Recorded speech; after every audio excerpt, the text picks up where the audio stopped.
अहमद एक 8 साल का लड़का था जो एक छोटे और खुशहाल गांव में रहता था। गांव चारों तरफ हरे भरे खेतों और चमचमाती नदी से घिरा हुआ था।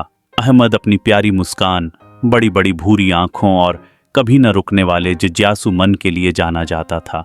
उसे एक खास आदत थी, वह अपनी खोजबीन के दौरान छोटी छोटी चीजें इकट्ठा करना पसंद करता था। चमकीले पत्थर, रंग बिरंगे पंख या अजीब से कीड़े। लेकिन एक दिन उसके साथ कुछ असाधारण हुआ।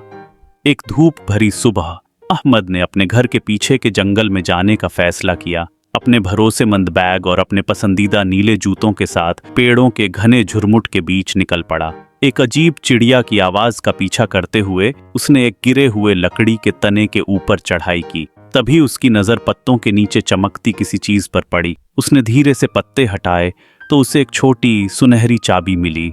अहमद की आंखें खुशी से चमक उठीं। यह चाबी किसके लिए हो सकती है, उसने सोचा। उसने चाबी को ध्यान से देखा। यह छोटी थी और उस पर सितारों और चांद की बारीक नक्काशी बनी हुई थी। अहमद को यकीन हो गया कि यह साधारण चाबी नहीं है, शायद यह किसी खजाने का ताला खोलती हो। उसने धीरे से खुद से कहा। अगले कुछ दिनों तक अहमद इस चाबी के बारे में ही सोचता रहा। उसने गांव के हर कोने में खोजबीन की, अपने घर में, स्कूल की लाइब्रेरी में, यहाँ तक कि नदी के किनारे भी, लेकिन ऐसा कुछ नहीं मिला जिसे यह चाबी खोल सके।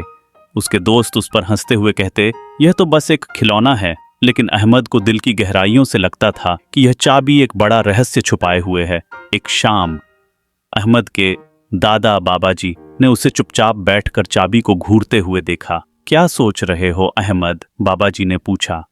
अहमद थोड़ा झिझका, लेकिन फिर उसने उन्हें सुनहरी चाबी की कहानी सुनाई। बाबाजी की आंखों में चमक आ गई। उन्होंने कहा, यह चाबी सही समय का इंतजार कर रही होगी। कभी कभी खजाने तभी सामने आते हैं जब हम उनके लिए तैयार होते हैं। उस रात अहमद ने चाबी अपने तकिए के नीचे रखी और सोते हुए सपने देखने लगा कि यह उसे कहाँ ले जाएगी। उसे यह नहीं पता था कि उसके रोमांच की असली शुरुआत अब होने वाली है और यह छोटी सी चाबी एक ऐसी दुनिया का ताला खोलेगी जिसकी उसने कभी कल्पना भी नहीं की थी।